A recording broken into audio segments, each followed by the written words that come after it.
Hey guys, in this video I'll show you how to get a military discount on Verizon.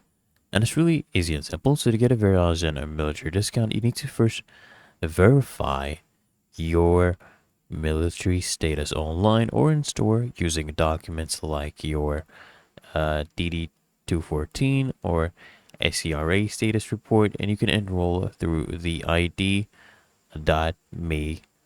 okay, this website, or directly with Verizon, right?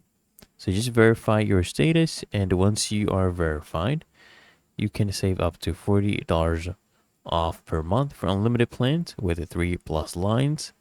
Okay, you can also receive a 15% off for other plans and 25% off select accessories.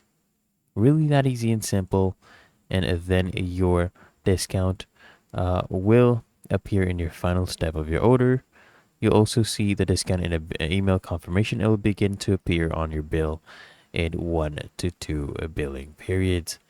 So, I hope this guide provided a value to you, and if it did, consider smashing that like button as well as subscribing to frequently asked questions, and I'll see you in the next one.